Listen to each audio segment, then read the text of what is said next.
इधर मृत गौवंश को लेकर इस वक्त की बड़ी खबर। अब मध्य प्रदेश सरकार करवाएगी गायों का अंतिम संस्कार। गौवंश का भूमिगत अंतिम संस्कार अनिवार्य हो गया है। सरकार ने इसको लेकर आदेश भी जारी कर दिया है। तो पंचायत विभाग ने सभी कलेक्टर्स को भी आदेश जारी कर दिया। मनरेगा फंड से अंतिम क्रियाकर्म यहां पर गौवंशों का किया जाएगा। तो इस वक्त की यह बड़ी खबर है। अब मध्य प्रदेश सरकार करवाएगी गायों का अंतिम संस्कार। तो मृत गौवंश को लेकर इस वक्त की बड़ी खबर, गौवंश का भूमिगत अंतिम संस्कार अनिवार्य हो गया है। तो मृत गौवंश को लेकर इस वक्त की बड़ी खबर, सरकार ने इसको लेकर आदेश जारी किए हैं। तो बड़ी खबर है और अहम खबर, सरकार ने इसको लेकर आदेश जारी किया। पंचायत विभाग ने सभी कलेक्टर्स को दिशा निर्देश दिए। तो न्यूज़ 24 मध्य प्रदेश छत्तीसगढ़ से बोले अखिलेश्वरानंद गिरी जी। उन्होंने कहा कि गौवंश की समाधि से बनेगी खाद। ये उन्होंने कहा कि अब गाय का सम्मान पूर्वक होगा अंतिम संस्कार। मध्य प्रदेश की गौशालाओं में रहने वाले मृत गोवंश का अब सम्मान पूर्वक अंतिम संस्कार होगा। इसको लेकर पंचायत विभाग ने आदेश जारी कर दिए हैं। मेरे साथ हैं मध्य प्रदेश गौ संवर्धन बोर्ड कार्य परिषद के अध्यक्ष महामंडलेश्वर अखिलेश्वरानंद महाराज जी।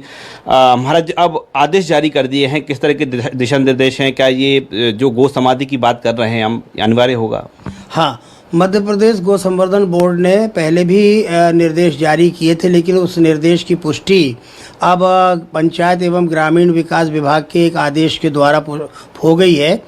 हमने ये आदेश भी जारी कर दिया कलेक्टरों के माध्यम से, डिप्टी डायरेक्टर्स के माध्यम से। जो जब वो मृत होंगे तो उनके लिए अंतिम संस्कार जो गौ समाधि है अनिवार्य रहेगा। हाँ, अनिवार्य रहेगा। गौ समाधि दी जाएगी और उससे समाधि खाद तैयार होगी। 60 दिन में वो पूरा अवयव जो है वो मिट्टी में आत्मसात हो जाता है और उसको निकाल करके जो फर्टिलाइजर तैयार होगा उसको हम खेतों में डाल सकते हैं, बगीचों में डाल सकते हैं, उसका उपयोग कर सकते हैं।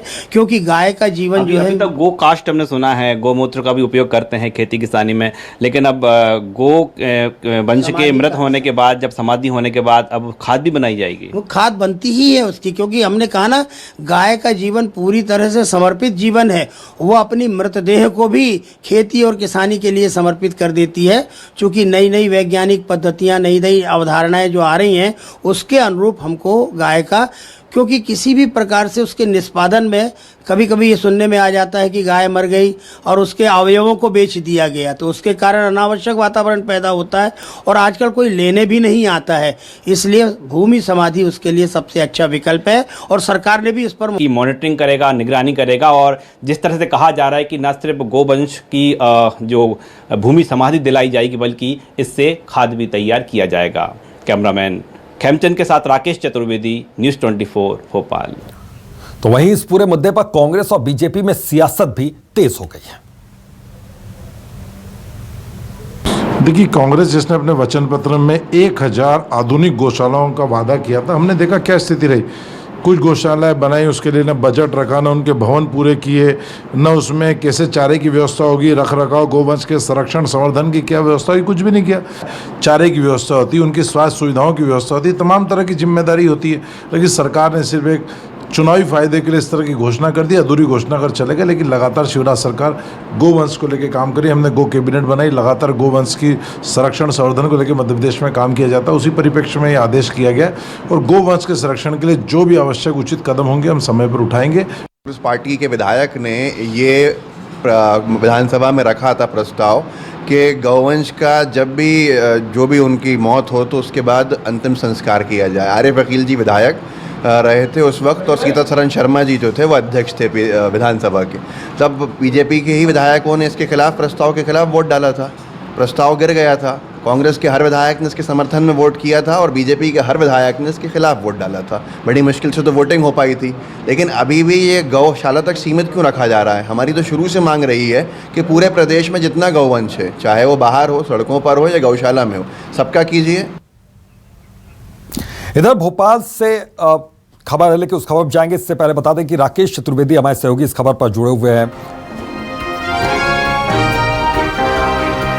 राकेश, आपसे जानना चाहेंगे कि इसको लेकर अब सियासत जरूर गर्मा गई है, लेकिन क्या कहना है जो गौवंश पालक हैं उनका, और जो गौवंशों को बहुत ज्यादा मानते हैं वो लोग क्या कह रहे हैं, उनका क्या रिएक्शन आ रहा है?